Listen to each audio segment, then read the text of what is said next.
In the year 1368, a forest of masts appeared off the coast of Denmark, choking the life from its capital, Copenhagen. A great war fleet had blockaded the Sound, its intentions clear and hostile.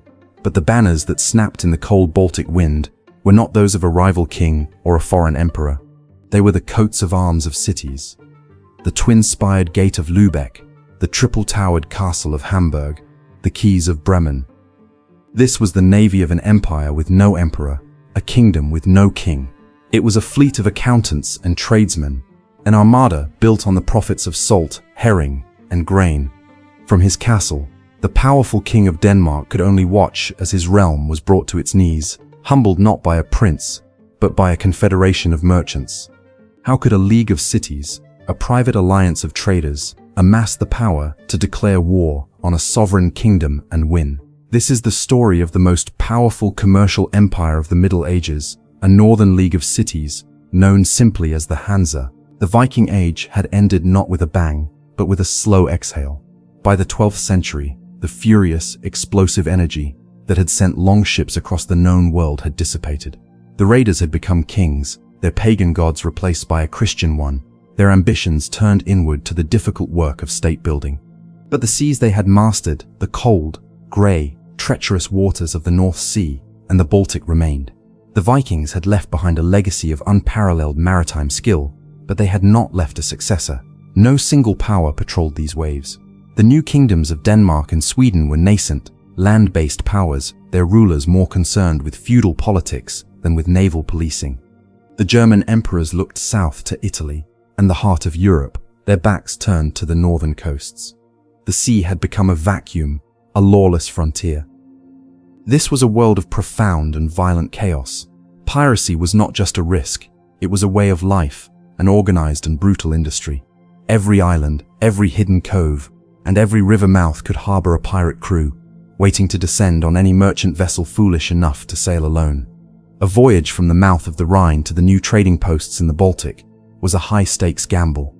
A ship's captain was not just a navigator, he was a warrior, his crew as ready with their swords as they were with their ropes. To lose this gamble meant total ruin, the loss of the ship, the cargo, and very often, the lives of the crew, who could be slaughtered or sold into slavery. Yet, despite the immense risks, the lure of profit was too strong to ignore. The burgeoning populations of Flanders and England needed the timber and grain of the Baltic hinterlands. The north craved the salt from the mines of Germany to preserve its herring, and the wine and cloth from the south. A new web of commerce was struggling to be born, a network of bulk commodities, the essential goods of life. But it was a web that was constantly being torn apart by the endemic violence of the seas. The potential for a vast and prosperous northern economy was there, but it was being choked at birth by the simple lack of security. Kings and princes were either unable or unwilling to provide it. The sea was no one's responsibility. Into this power vacuum stepped a new kind of man. He was not a king, a priest, or a warrior, though he had to be a bit of all three. He was a merchant. From the rising, ambitious towns of northern Germany, cities like Lübeck, Hamburg, and Bremen, these practical, hard-headed men of commerce looked at the sea of chaos and saw not just a threat, but an opportunity. They understood a fundamental truth that the landed kings did not. The sea was not a barrier, but a highway, and if no one else would police that highway, they would have to do it themselves. The birth of the Hanseatic League was not a grand, imperial project. It was a simple, pragmatic response to a desperate need. It began not with a declaration, but with a handshake. The merchants of Hamburg and Lübeck, rivals in some respects, agreed to pool their resources to protect the vital road between their cities from bandits. Soon, this logic was extended to the sea. The cities agreed that their ships would sail together in armed convoys for mutual protection. They decreed that if a merchant from one town was wronged in a foreign port, the other towns would support him, embargoing the port until justice was done. It was a private security arrangement, a commercial neighborhood watch on a continental scale. This documentary will trace the evolution of that simple, defensive pact into the most powerful commercial empire of the Middle Ages. We will argue that this Northern League created a new form of power, an empire without a traditional emperor.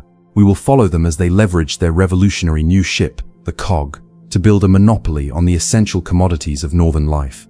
We will enter their exclusive trading posts, the fortified contour that were German cities planted in foreign lands, and we will witness how this league of merchants, through the ruthless application of their collective economic might, became so powerful they could humble kings and redraw the map of Europe.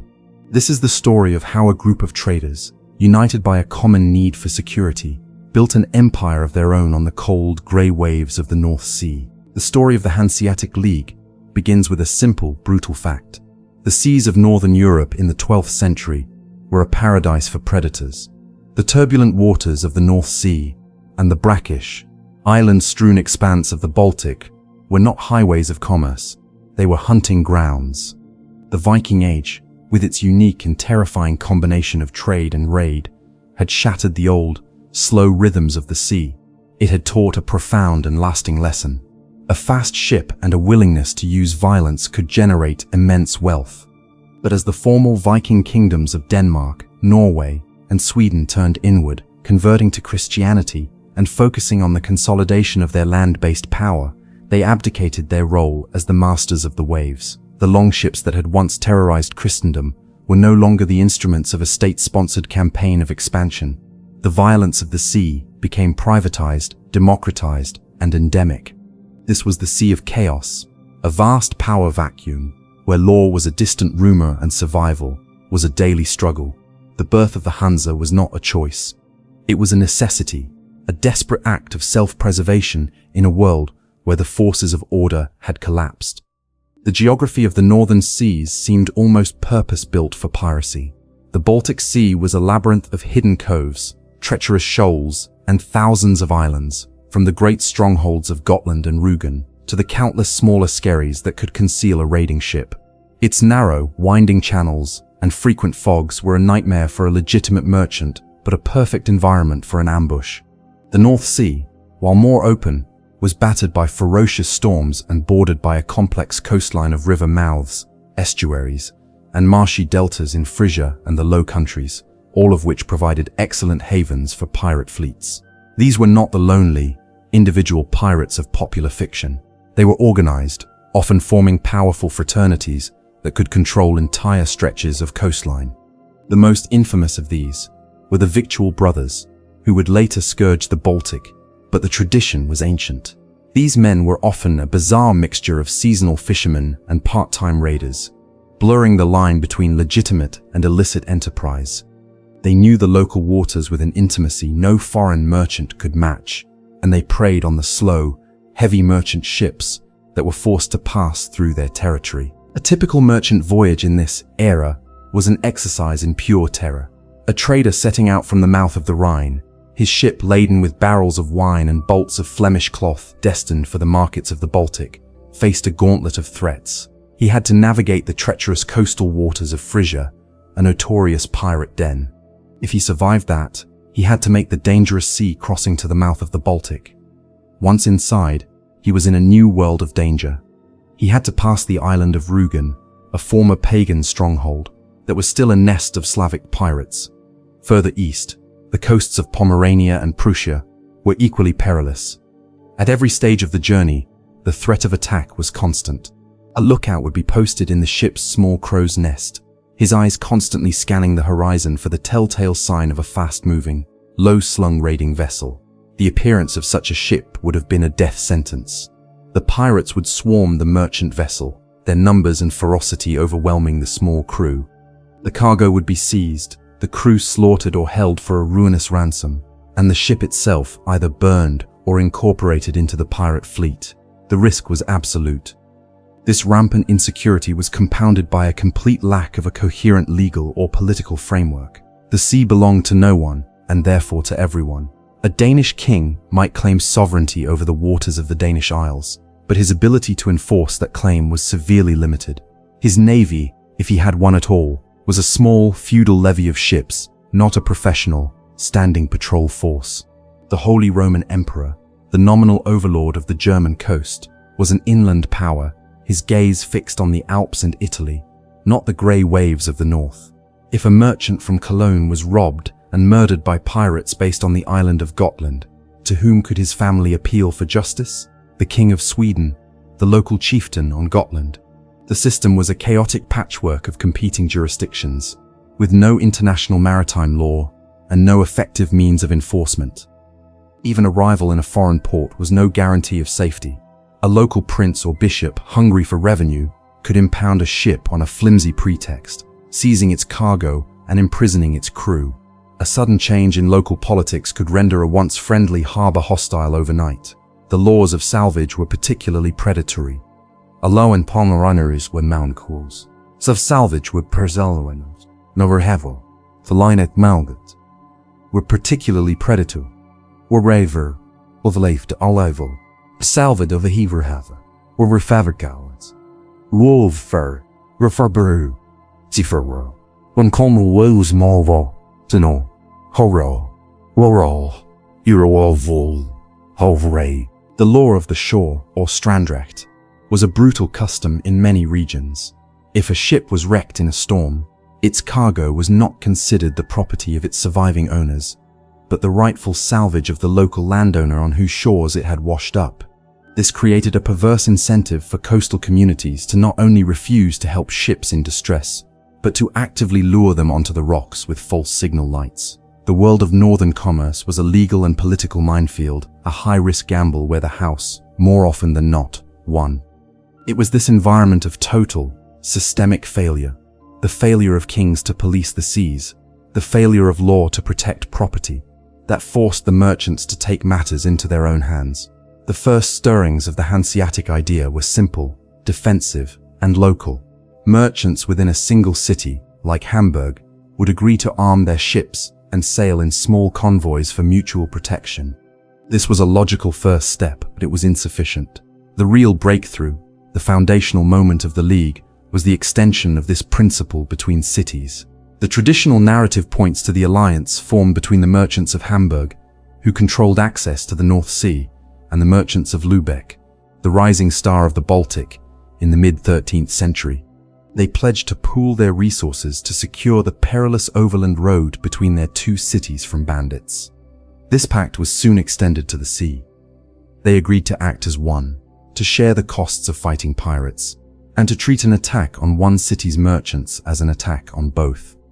This simple idea, the principle of collective security, was a revolution. It was the moment the merchants ceased to be individual victims and began to be a collective power.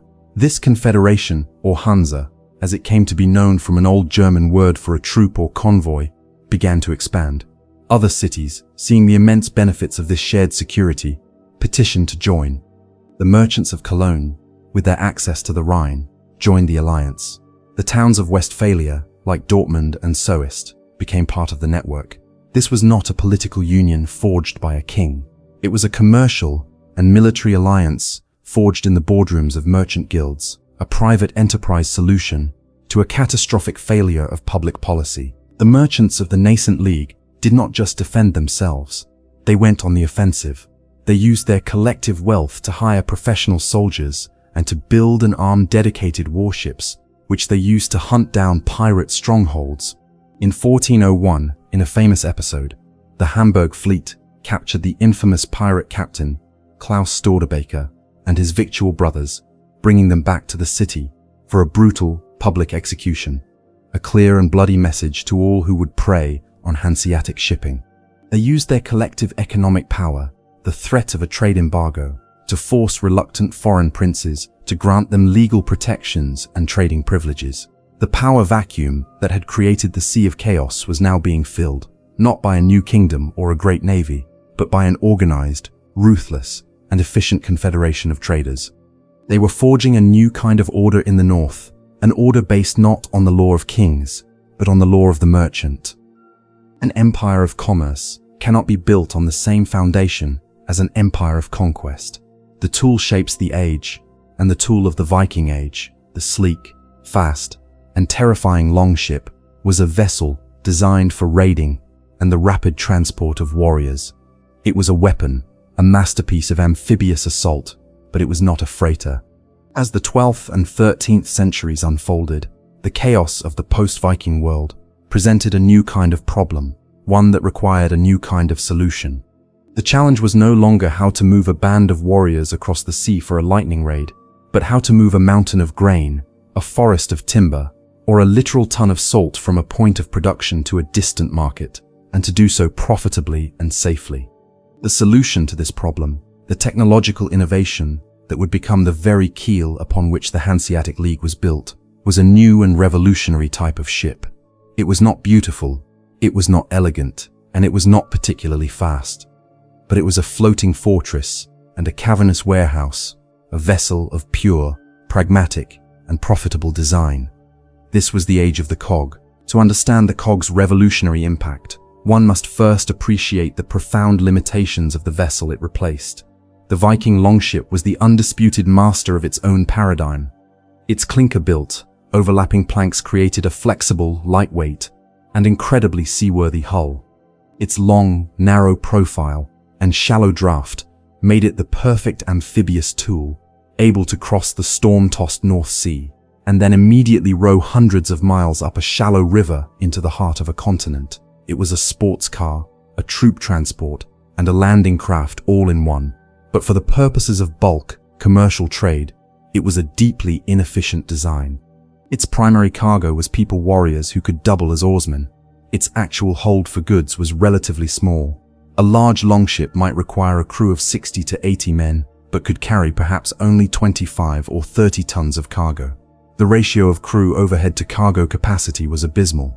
It was a high-cost, low-volume vessel, perfectly suited for the Viking business model of carrying a small amount of high-value plunder, silver, jewelry, slaves, but utterly impractical for the new business model of carrying a large volume of low-value bulk goods. A merchant who tried to make a living shipping timber or grain in a longship would have been ruined by the crew's wages and provisions before he ever made a profit. A new age of commerce required a new tool. The cog was that tool. Emerging from the shipbuilding traditions of the Frisian coast and the Low Countries, its design was a radical departure from the sleek lines of the Viking Age. The cog was, to put it bluntly, a tub. It was a deep, wide, and flat-bottomed vessel with high, near vertical sides, a design that sacrificed speed and elegance for two far more important commercial virtues: stability and sheer, cavernous capacity.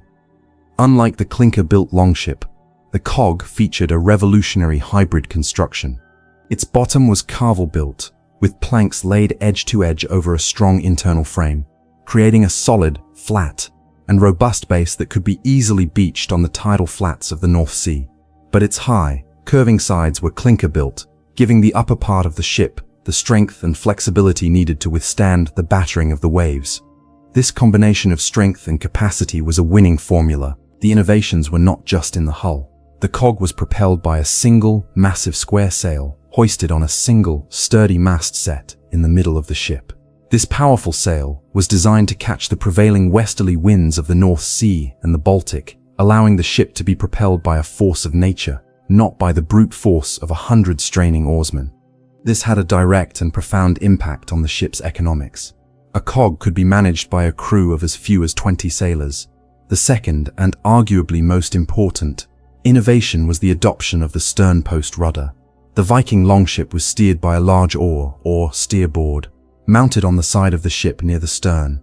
This was effective for a nimble, shallow vessel, but it was a point of weakness and provided insufficient leverage for a massive, deep-laden cargo ship. The cog's rudder was a massive timber plank, hinged directly to the center of the stern. This provided a powerful and direct control over the ship's direction, allowing a single helmsman to steer a vessel of immense size and weight with relative ease, even in heavy seas.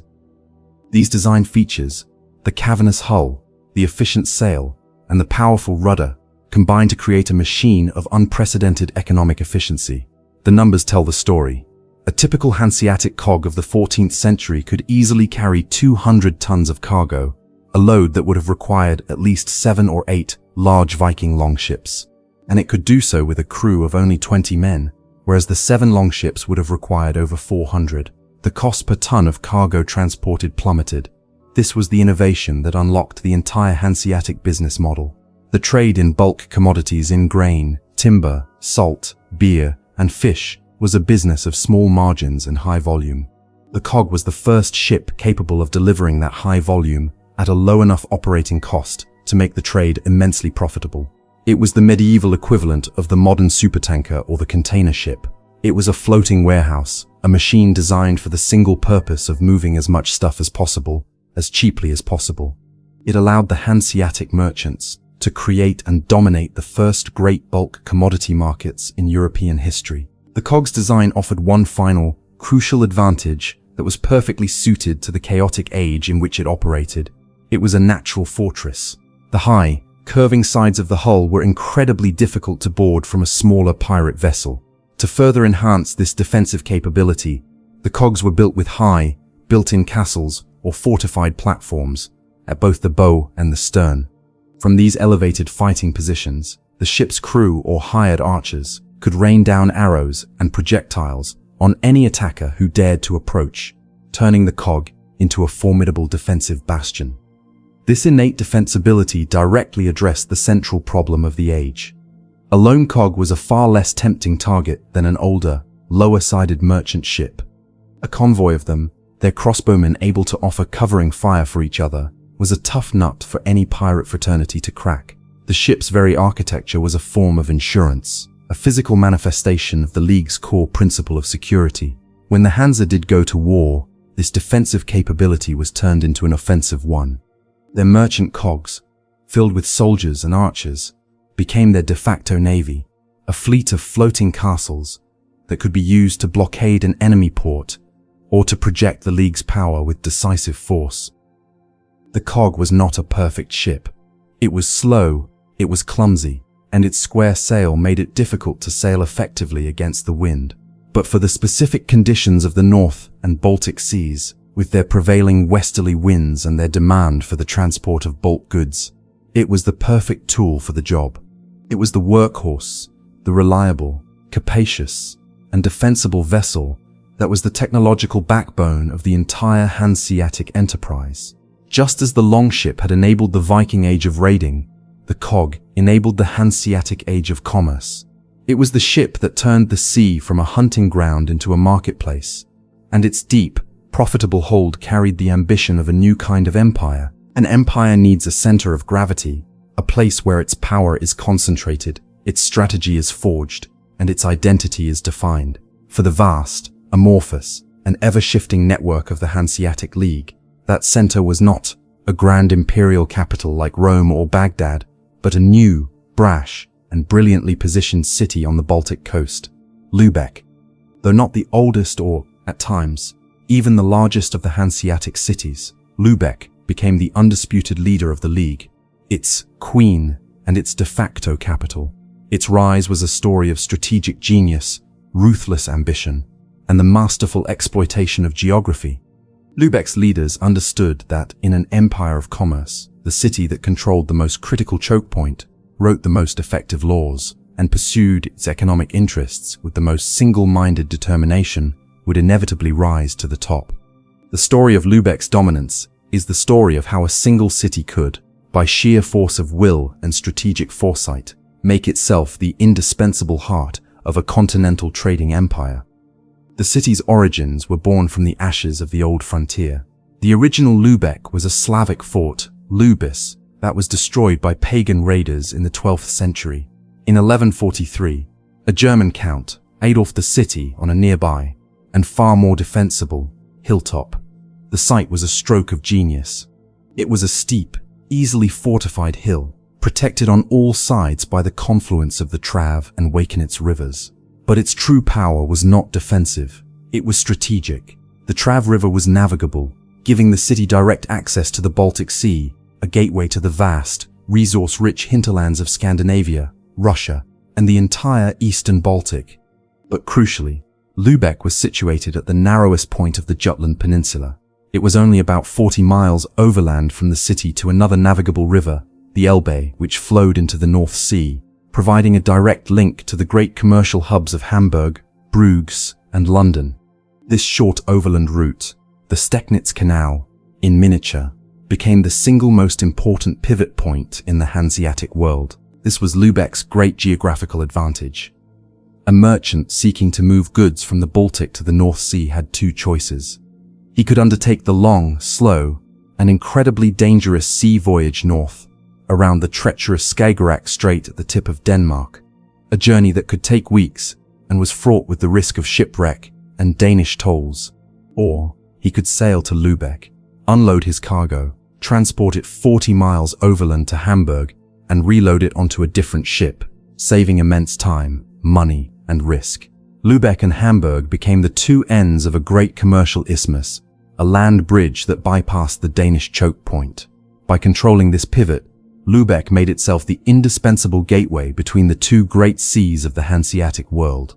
The city became a funnel, a place through which a vast portion of the east-west trade was forced to flow.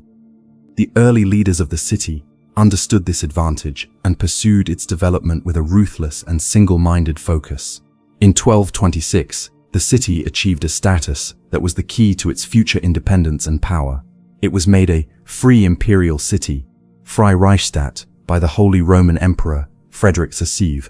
This was not just a title, it was a declaration of sovereignty. It meant that Lübeck was no longer the possession of a local count or duke. It was a self-governing city-state, a republic of merchants that answered directly, and only in theory, to the distant and often powerless emperor. The city was ruled not by a feudal lord, but by its own city council, the Rat, which was composed of the wealthiest and most powerful merchant families. These men, the patrician elite of the city, were not distracted by the dynastic squabbles and territorial ambitions of the landed nobility. Their every decision, every law, every treaty, every public works project was guided by a single question: is it good for business? This singular focus led to the creation of the city's most important and enduring export, its legal code. The Law of Lübeck, Lübisches Recht, was a comprehensive system of municipal and commercial law, developed by the city's council to regulate every aspect of its trade. It provided a clear, rational, and merchant-friendly framework for contracts, property rights, maritime insurance, and the resolution of disputes. It was a legal system designed by merchants, for merchants, and it was so effective, so pragmatic, and so successful that it became a phenomenon in its own right. As German merchants from Lübeck migrated east to found new cities along the Baltic coast, cities like Rostock, Wismar, Stralsund, and Danzig, they took the Law of Lübeck with them. Over 100 cities around the Baltic voluntarily adopted the Law of Lübeck as their own municipal charter. This created a vast, unified legal zone, a commercial commonwealth, where a merchant from Riga could make a contract with a merchant from Stralsund, both knowing they were operating under the same set of predictable and enforceable rules. Lübeck had exported its very constitution, making its own legal framework the de facto operating system for the entire eastern half of the League. This combination of strategic location, political independence, and legal influence naturally propelled Lübeck into a position of leadership. While the Hanseatic League was, in theory, a confederation of equals, in practice, Lübeck was the first among equals. It was the convener and, more often than not, the host of the Hanstag, the irregular General Assembly of the Hanseatic cities that served as the League's central diet. It was Lübeck's diplomats who most often spoke for the League in negotiations with foreign kings, and it was Lübeck's treasury and naval arsenal that often formed the core of any collective Hanseatic military effort. The city's patrician families, like the legendary Wittenborgs, became the unofficial statesmen of this merchant empire, their family fortunes, and the city's destiny inextricably intertwined. The great brick Gothic buildings that rose in the city, the magnificent Marienkirche, the towering Holstentor Gate, and the opulent town hall, were not just acts of civic pride. They were the monuments of an imperial capital, built to project the power and permanence of the Queen of the Hansa. Lübeck's dominance was not always benevolent. The city's leaders pursued its interests, and by extension the League's, with a ruthless pragmatism that could be brutal. They were willing to launch devastating trade wars, to bankrupt rival ports, and to use their immense financial power to manipulate the politics of their weaker neighbors. Their goal was always the preservation and expansion of the monopoly, the protection of the network that guaranteed their prosperity. The city on the Trave was the heart, the brain, and the iron will of the Northern League. It was the capital of an empire built on the cog and the contract, a testament to the fact that in the rising world of commerce, the city that controlled the ledger could be more powerful than the king who controlled the sword. The Hanseatic League was an empire of the mundane, a commercial superpower built not on the exotic luxuries of the East, but on the humble, essential commodities that were the very building blocks of medieval life. While the merchants of Venice and Genoa risked their lives for a sack of pepper or a bolt of silk, the hard-headed, pragmatic traders of the Hansa grew rich on a foundation of far less glamorous, but infinitely more essential, goods. Theirs was a world of bulk cargo, of high volume and low margins, a business model perfectly executed by their workhorse ship, the cog. The Hanseatic network was a vast circulatory system, pumping the essential nutrients of civilization across the body of northern Europe. To trace the three great arteries of this system, the trade in salt, herring, and grain, is to understand the profound and symbiotic economic relationships that the League created and ruthlessly dominated, a hegemony built on the control of what every person needed to eat to survive. The first and most foundational of these commodities, the mineral that acted as the catalyst for the entire system, was salt. As in China, salt in medieval Europe was a strategic resource of the highest order, the key to food preservation in a world without refrigeration.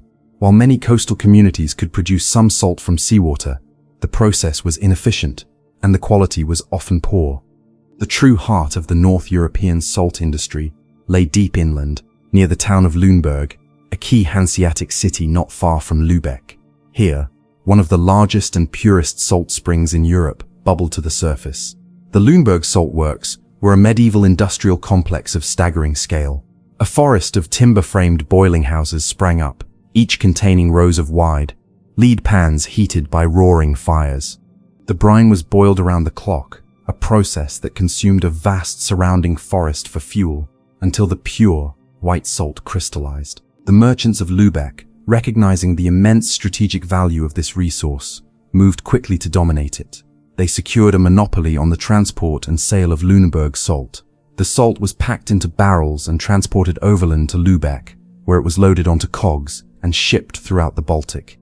This salt was not primarily destined for the kitchens of Europe, but for a single voracious customer, the herring fishery. This brings us to the second great artery of the Hanseatic economy, the trade in what was known as the silver of the sea. In the late Middle Ages, for reasons that are still debated by climatologists and marine biologists, the vast shoals of herring in the North Atlantic shifted their spawning grounds, concentrating in the narrow sound between Denmark and the coast of Scania, modern Sweden. For a few months each autumn, these waters would become so thick with fish that it was said a spear could stand upright in them. This was a protein bonanza of almost unimaginable proportions. The Hansa, with its ready supply of Lüneburg salt and its fleet of capacious cogs, was perfectly positioned to turn this natural phenomenon into a massive commercial enterprise. They established a series of seasonal fishing stations, or Vitten, along the coast of Scania. These were temporary boom towns, chaotic, violent, and fantastically profitable. Fishermen would net the herring in vast quantities, and on the shore, armies of workers, gutters, packers, and coopers would process the catch. The herring were gutted and then immediately packed in layers of Lüneburg salt in standardized oak barrels. The salt was the key. It was the preservative that transformed a perishable fish into a durable, transportable, and highly valuable commodity that could be stored for months and shipped across the continent. This salted herring became one of the most important foodstuffs in all of Europe. In a deeply pious Christian world that forbade the eating of meat on Fridays, on Saturdays, and during the long, lean weeks of Lent, salted herring was the staple source of protein for millions of people, from the peasants in the fields to the monks in the monasteries. The Hanseatic League, by controlling both the salt needed to produce it and the ships needed to transport it, established a near-total monopoly on this essential food. The essential food. The barrels of Scanian herring, each one branded with the mark of its Hanseatic producer, were shipped from Lübeck to every corner of their trading world, a humble but immensely powerful symbol of the League's economic dominance. While salt and herring formed a powerful, self-reinforcing commercial loop, the third great artery of Hanseatic trade was perhaps the most strategically important of all, the trade in grain, The late Middle Ages was a period of significant population growth in Western Europe, particularly in the densely urbanized and industrialized regions of Flanders and the Netherlands. Cities like Bruges, Ghent, and later Amsterdam were the textile powerhouses of Europe, their workshops filled with weavers producing the fine Flemish cloth that was in demand everywhere. But these booming urban centers could not feed themselves. Their surrounding countryside had been given over to commercial farming, like grazing sheep for wool, and they were dangerously dependent on imported food. A grain shortage in Flanders could lead to starvation, bread riots, and the collapse of the entire cloth industry. They were a wealthy but hungry society.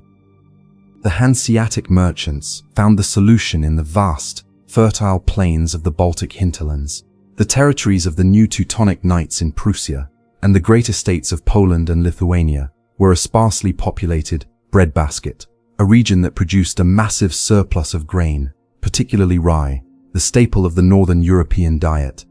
The Hanse established a commercial system of breathtaking efficiency to tap into this resource. They used their easternmost cities, like Danzig and Riga, as great collection points.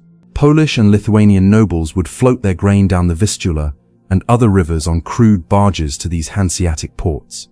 Here, the grain would be inspected, graded, and stored in massive, state-of-the-art granaries. It was then loaded onto the waiting fleets of Hanseatic cogs. A single cog could carry enough grain to feed a small city for a month. Great grain fleets would sail in convoy from the Baltic through the Danish Straits and to the great markets of the West. The arrival of the Hanseatic grain fleet in Bruges was an event of the highest importance, the guarantor of the city's survival for another year. This control over the continental food supply gave the League a weapon of immense power.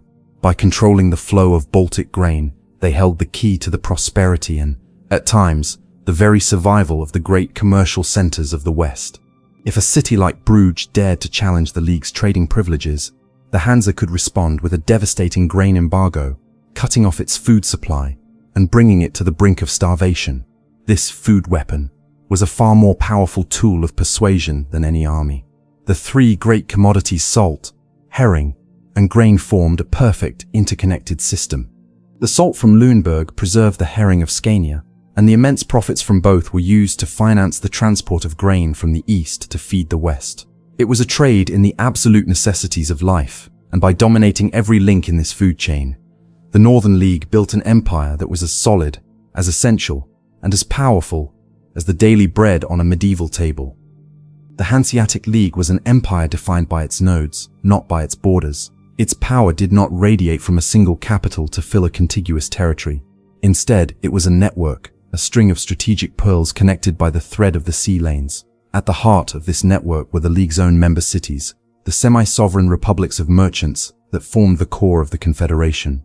But the true genius of their system, the innovation that allowed them to project their commercial power deep into the lands of others, was the creation of the contor. The singular is contor, from the Latin computorium, or counting office. But this humble name belies their true nature. These were not mere trading posts or warehouses. The four great, principal contor in London, Bruges, Bergen, and Novgorod, were a unique and audacious form of commercial colonization. They were entire German cities in miniature, self-contained, extraterritorial enclaves of Hanseatic law and life, planted directly in the heart of the most important foreign markets. To enter a contor was to leave the kingdom you were in, and to enter the Hanseatic world. The westernmost and perhaps most famous of these was the Steelyard in London. Situated on the north bank of the Thames, a stone's throw from London Bridge, the Steelyard, the Stolhof, was not just a collection of buildings. It was a walled compound, a private, fortified city within a city. It had its own warehouses, its own residential quarters for the merchants and their apprentices, its own chapel, its own wine cellar, and, most importantly, its own weighhouse and counting office. It was governed not by the Lord Mayor of London or the King of England, but by its own Hanseatic aldermen, who enforced the League's strict rules upon its residents.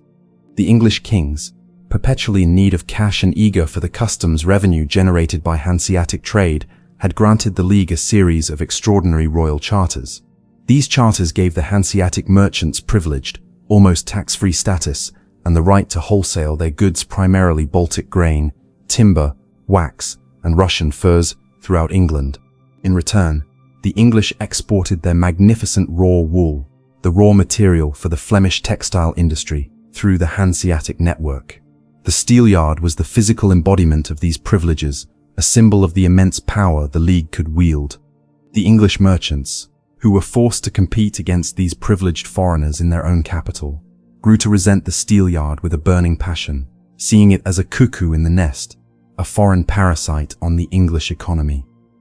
If the steelyard was the gateway to England, the contour at Bruges was the gateway to all of Western Europe. In the 14th century, Bruges was arguably the most important commercial city in the world, the great nexus where the trade routes of the Hanseatic North and the Venetian South met. It was the central marketplace for the immensely wealthy region of Flanders, the heart of the European textile industry. The Hanseatic contour here was different in character from the steelyard. It was not a single, walled compound, but a collection of houses, offices, and warehouses scattered throughout a specific district of the city. Yet, the principle of extraterritoriality was the same. The Hanseatic merchants in Bruges lived under their own laws, were judged by their own aldermen, and operated as a unified, powerful bloc. Their primary role was to act as the great distributor of northern goods into the rich markets of France, Spain, and the Mediterranean, and, in reverse, to buy the finished products of the south for distribution in the north. Above all, they were here for cloth. They would buy the raw English wool, which had been shipped to Bruges, and then sell it to the Flemish weavers. Then, they would buy back the finished, brilliantly dyed Flemish cloth, the most prized textile in Europe, and ship it to their markets in Germany, Scandinavia, and Russia. The Bruges contour was the great textile exchange of the Hanseatic world, a place of immense wealth, sophistication, and cutthroat competition. While London and Bruges were cosmopolitan hubs, the contour at Bergen, on the windswept coast of Norway, was a brutal and exploitative monopoly. The district, still known today as the Briggen, was a long, narrow row of iconic wooden warehouses and residences built along the city's main wharf. The prize here was not cloth or wool, but fish. The cold, deep waters off the northern coast of Norway were the source of the world's finest cod. This cod was dried on outdoor racks until it became as hard as a board, a product known as stockfish. It was a durable, protein-rich food that could be stored for years and was, like herring, a vital staple in the diet of Catholic Europe. The Hanseatic League, through a combination of aggressive negotiation and outright intimidation, secured an almost total monopoly over this trade. The German merchants of the Briggen became the sole legal buyers of the stockfish produced by the Norwegian fishermen. They used their monopolistic power to dictate prices, forcing the fishermen to sell their catch at artificially low rates, often trapping them in a cycle of debt by paying them in grain, beer, and other goods at inflated prices.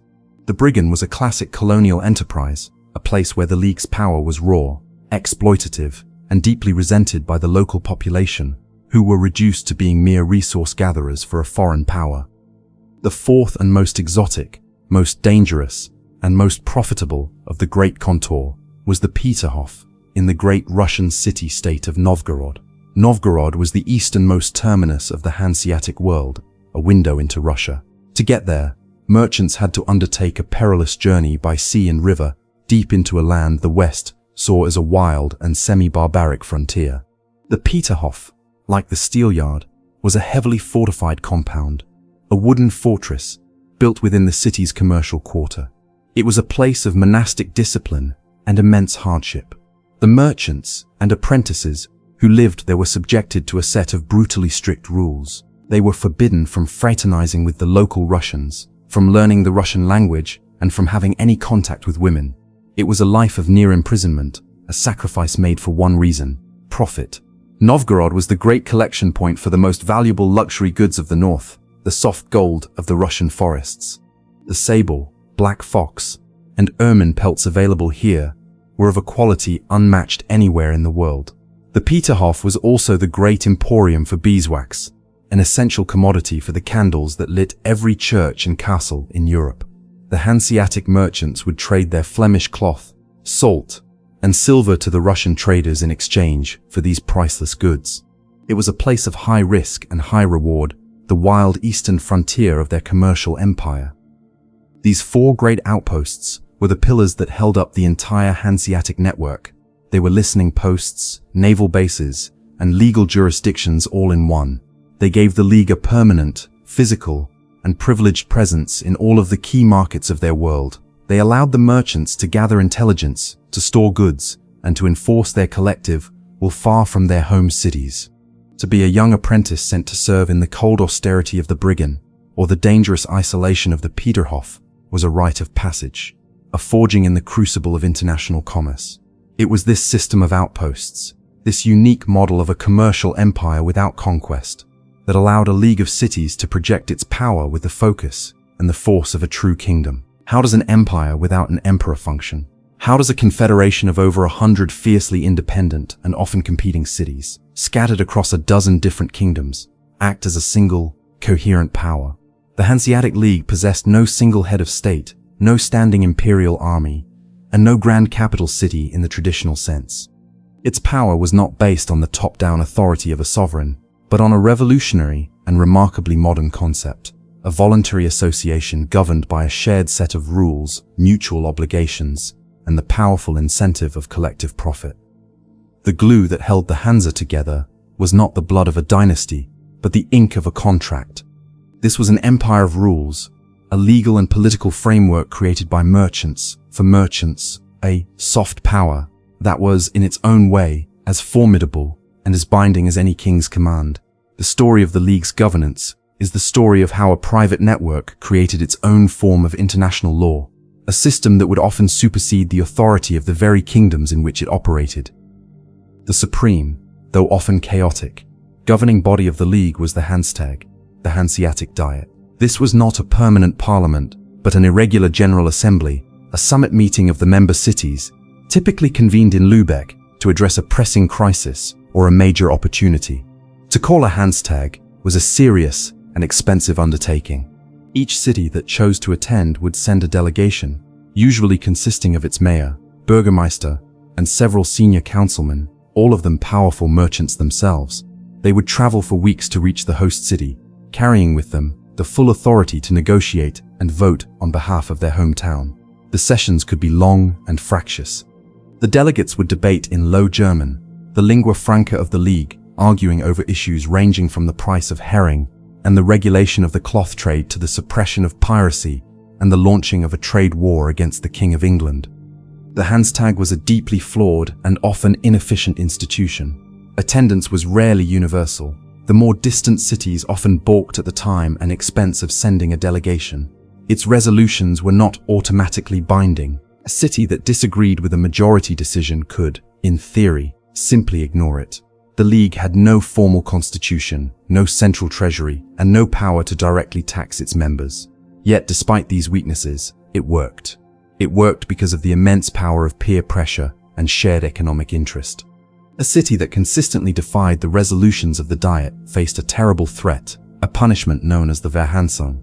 It meant being expelled from the League, excommunicated from the world of Hanseatic commerce. For a trading city, this was a death sentence. It meant losing access to the protected convoys, losing its privileges in the Great Contour, and being declared fair game for its rivals. The threat of expulsion, the fear of being cast out of the great commercial family, was a more powerful enforcer of discipline than any king's army. While the Hanstag provided the ad hoc political direction, the true, everyday governance of the League was rooted in a shared legal culture. At the heart of this was the widespread adoption of the law of Lübeck, Lübisches Recht. As we have seen, this comprehensive legal code, which had been developed by the merchant patricians of Lübeck, was so pragmatic and so effective that it was voluntarily adopted by over 100 other cities in the Baltic region. This was an act of legal colonization, but it was done by invitation, not by conquest. It created a vast, unified legal space. A merchant in Revel, modern Tollen, could sign a contract with a merchant in Rostock, and both parties knew that the terms would be interpreted and enforced according to the same clear and predictable set of rules. This dramatically reduced the risk and uncertainty of long-distance trade. It meant that a dispute could be settled by a rational legal process, rather than by a sword. This shared legal DNA was a form of soft power that bound the eastern half of the League to Lübeck's leadership and created a coherent and predictable commercial environment. This legal framework extended to the sea itself. The merchants of the Hansa, particularly those from the great trading center of Visby on the island of Gotland, were pioneers in the development of international maritime law. They compiled and codified the customary laws of the sea, creating comprehensive regulations for everything from the proper loading of cargo and the responsibilities of a ship's captain to the rules of salvage in the event of a shipwreck. This new sea law was designed to replace the brutal, predatory customs of the past, like the Strandrecht, with a rational system designed to protect property and facilitate commerce. It introduced principles like general average, where if a portion of the cargo had to be jettisoned to save a ship in a storm, the loss would be shared proportionally among all the merchants with cargo on board. This was a sophisticated legal and financial innovation that spread risk and encouraged investment. By creating and enforcing their own maritime law, the Hansa were, in effect, privatizing the very concept of justice on the high seas. The enforcement of these laws and the resolutions of the Diet was carried out not by a central police force, but by the institutions within the contour and the member cities themselves. The alderman of the Steelyard in London or the brigand in Bergen was not just a commercial manager. He was a governor and a judge, wielding immense power over the resident merchants. He could settle disputes, levy fines, and even imprison those who broke the League's strict rules of conduct. This internal discipline was notoriously harsh. The League understood that the reputation of the whole depended on the good behavior of its members. A merchant caught cheating a local Englishman or Norwegian could bring the wrath of the king down upon the entire contour, jeopardizing everyone's privileges.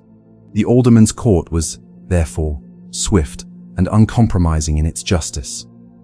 This entire system, the ad hoc legislature of the Hanseatic, the shared DNA of the law of Lübeck, the rational framework of the sea law, and the strict, judicial discipline of the contour amounted to a revolutionary new form of governance.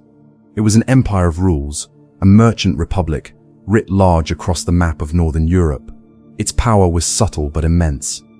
A king's law stopped at his borders. The law of the merchant, the law of the Hansa, was a transnational system that followed the cog from port to port. It was this ability to create a predictable, secure, and legally coherent environment for commerce in a world that was otherwise chaotic and violent. That was the true secret of the Hanseatic League's enduring power. They had built not just a network of trade, but a civilization of commerce. The power of the Hanseatic League was, for the most part, a soft power. It was the power of the embargo, the power of the contract, the power of a shared legal code. It was the power to dominate markets and to dictate the terms of trade. But when this soft power was not enough, when a territorial ruler dared to directly and violently challenge the foundations of their commercial hegemony, the merchants of the Hansa were forced to reveal the hard, iron fist that lay within their velvet glove. They were, in the end, the descendants of Vikings, and they had not forgotten how to fight. The League's ability to transform its collective economic might into a focused and devastating military force was the ultimate expression of its unique power. The story of the Great War between the Hanseatic League and the ambitious King Valdemar of Denmark is the story of what happened when the merchants went to war. It was a conflict that would culminate in one of the most stunning and unprecedented events of the Middle Ages: the utter humiliation of a sovereign monarch at the hands of a confederation of traders. The stage for this great conflict was set in the mid-14th century. The King of Denmark, Valdemar V, known as Atterdag or Day Again, was a brilliant, ruthless, and highly effective ruler. He had inherited a kingdom that was in a state of near-total collapse, and through a series of shrewd political maneuvers and military campaigns, had painstakingly stitched it back together. He was a master of state building, a modernizing monarch who sought to centralize power and create a strong, unified Danish kingdom. And from his strategic position, controlling the Danish Straits, the vital gateway between the North Sea and the Baltic, he saw the Hanseatic League not as a partner, but as a parasite. He saw a foreign power that dominated his kingdom's trade, that paid almost no taxes, and that acted as a state within a state.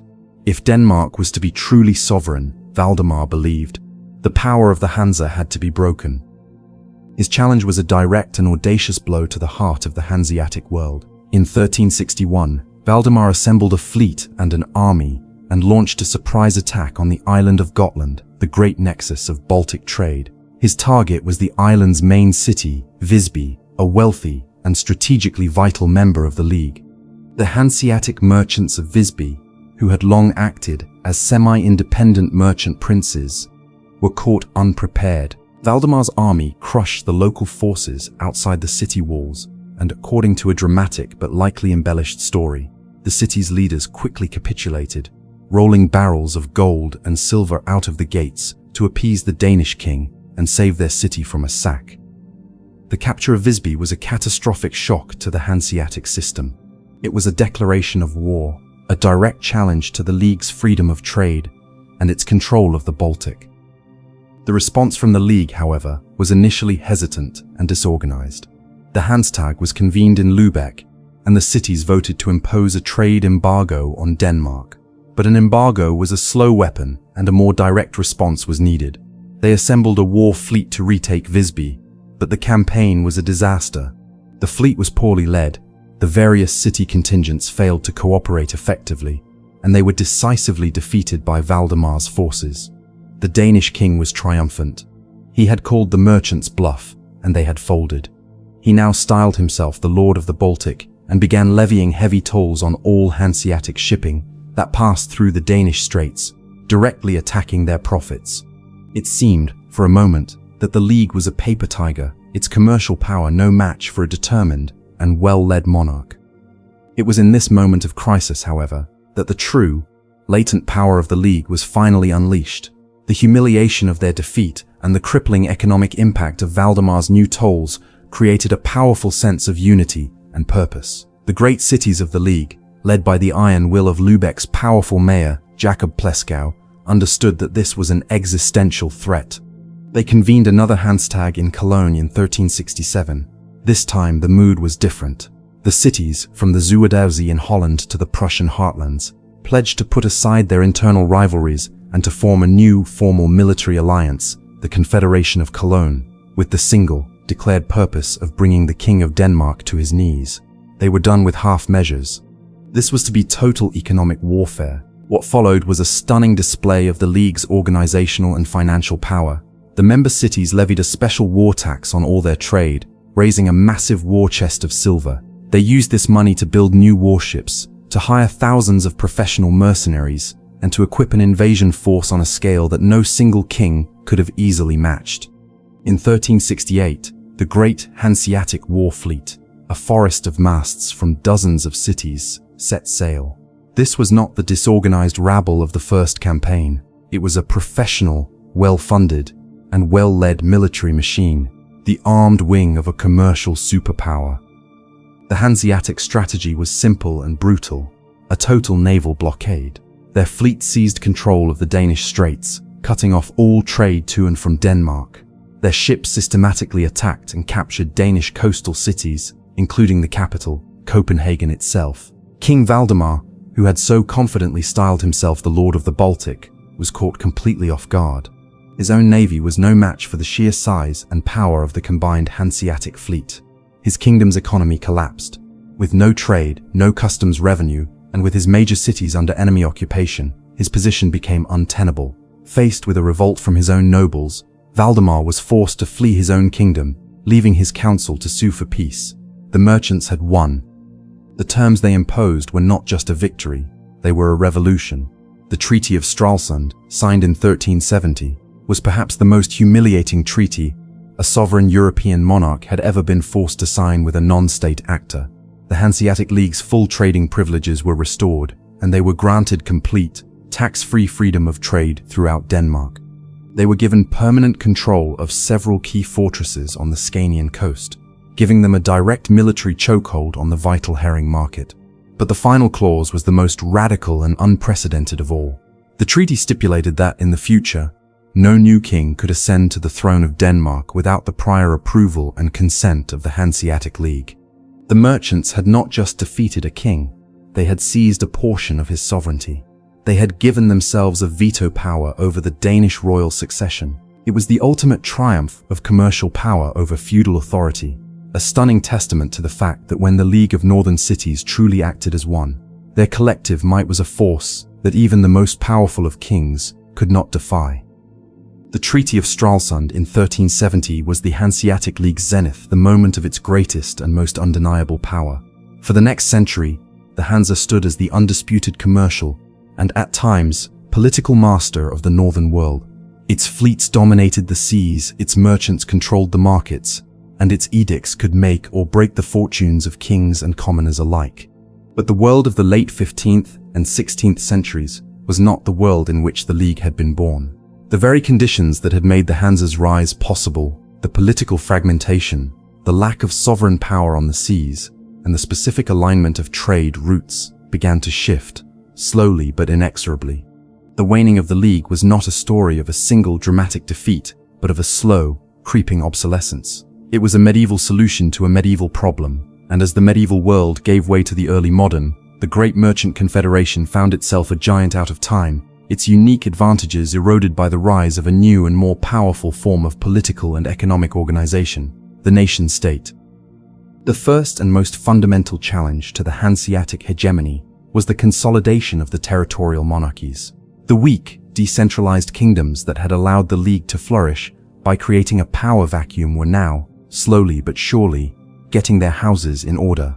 In England, the Wars of the Roses came to an end, and the new Tudor dynasty, particularly Henry VII, was obsessed with building a strong, centralized state with a robust, national economy.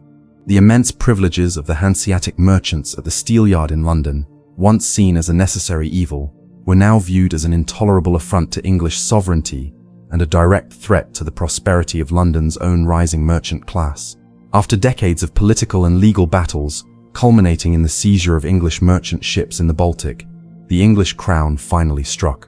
In 1598, Queen Elizabeth I, in a powerful symbolic act, had the Steelyard closed and the German merchants expelled. The Hanseatic gateway to England was slammed shut. A similar story unfolded across the north. In Russia, the Grand Duke of Moscow, Ivan III, the Great, consolidated his power, conquered the city of Novgorod in 1478, and decisively ended its republican independence. He had no intention of allowing a privileged, semi-independent German trading post to operate within his newly unified realm. He closed the Peterhof, imprisoned the Hanseatic merchants, and seized their goods. The League's direct, monopolistic access to the priceless furs and wax of Russia was severed forever. In Sweden, the charismatic king, Gustavus Vasa, led a war of independence that broke the Danish-dominated Kalmar Union and established Sweden as a major new power in the Baltic. He, too, was a modernizing monarch, eager to foster the growth of his own Swedish merchant class and to break the suffocating grip of the Hansa on his nation's trade. One by one, the old customers and hosts of the League were transforming into its direct and powerful competitors. They were building their own navies, promoting their own merchant fleets, and implementing their own protectionist economic policies. The age of the privileged foreign enclave was over. The age of the national economy had begun. The second great challenge was a series of profound economic and environmental shifts that directly attacked the foundations of the Hanseatic business model. The great herring shoals, the silver of the sea, that had for centuries spawned in the Baltic Sound, suddenly and inexplicably shifted their migration patterns, moving out into the deeper waters of the North Sea. The great Scanian herring market, the source of so much of the League's wealth, collapsed almost overnight. This ecological catastrophe was a devastating blow, but it was the Dutch who were best positioned to profit from it. The fishermen and merchants of the rising towns of Holland developed new, larger ships, the herring buses, that could act as factory vessels, allowing them to catch, salt, and barrel the herring on the open waters of the North Sea, bypassing the old Hanseatic-controlled processing centers entirely. The Dutch, not the Hansa, became the new masters of the herring trade. Simultaneously, the very center of gravity of the European economy began to shift.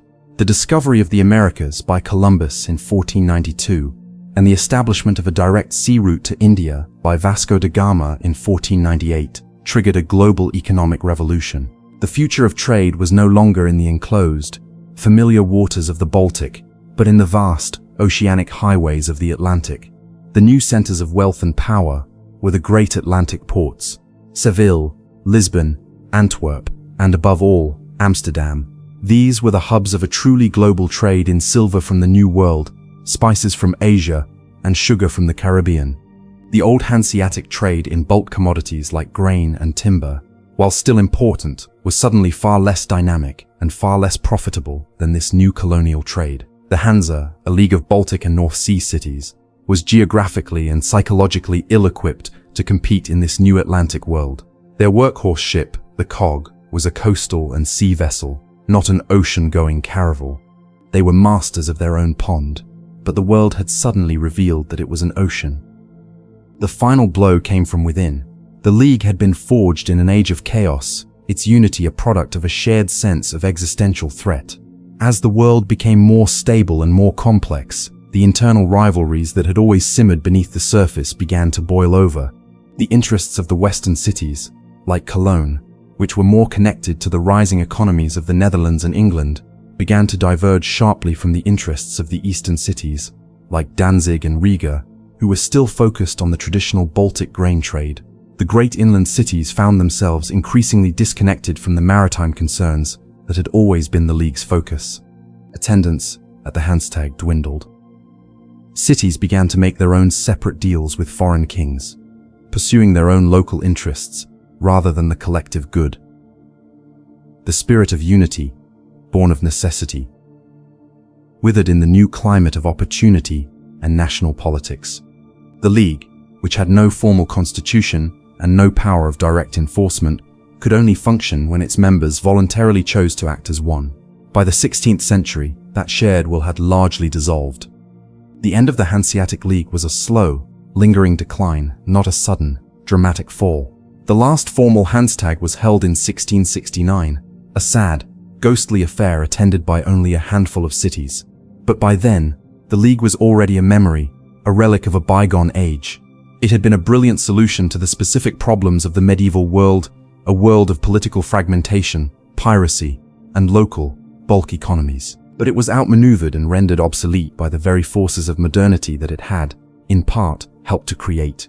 The rise of strong, centralized nation-states, the shift of the world's economic focus to the Atlantic, and the triumph of national economies over the old, privileged trading networks all conspired to bring the great merchant empire to a quiet and inglorious end.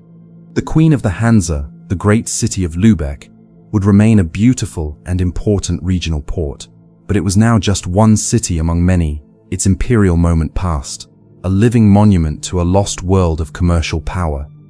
Our investigation has charted the rise and fall of a unique and formidable power in the medieval world, the Hanseatic League. We have argued that this confederation of northern German merchant cities succeeded in building a new kind of empire, a commercial hegemony founded not on conquered land or dynastic succession, but on the systematic and ruthless control of trade. In the power vacuum of the post-Viking age, a time of rampant piracy and political chaos, these merchants took matters into their own hands, forging an alliance for collective security that would evolve into the dominant economic force in Northern Europe for over 3 centuries. We have demonstrated how the League's power was built upon a trinity of innovations. First, they leveraged a revolutionary new technology, the capacious and defensible cog, which made the profitable transport of bulk commodities possible on an unprecedented scale. Second, they used this technological advantage to establish a near monopoly on the trade in the absolute necessities of medieval life. The salt from Lüneburg, the herring from the Baltic, and the vast grain surplus of the Eastern European plains. By controlling the food supply of the north, they held a weapon of immense power. Third, they projected this power through a unique system of extraterritorial trading posts, the 4 Great Contour, which acted as colonial enclaves in the heart of foreign kingdoms from England to Russia. Finally, we have shown how the Hansa, an empire with no emperor, governed itself through a sophisticated system of merchant law and collective action, and how it was able and willing to weaponize its economic might. Their successful war against the Kingdom of Denmark, culminating in the Treaty of Stralsund, was the ultimate proof of their power, demonstrating that a well-organized and unified league of traders could decisively humble a sovereign monarch. The Hanseatic League was, therefore, the definitive proof that in the rising world of the late Middle Ages, a new form of power had emerged, one based not on the law of kings, but on the law of the merchant. The story of the Hanseatic League is the story of a world in transition, a bridge between the feudal, land-based power of the Middle Ages and the global, market-driven power of the modern world. The merchants of Lübeck and her sister cities were a revolutionary force. They looked at a world defined by the oaths of vassals and the borders of kings and saw something different. A network of harbors, a web of sea lanes, a system of supply and demand. Their success is a powerful testament to the idea that commerce can be a more potent and more enduring organizing principle than military force.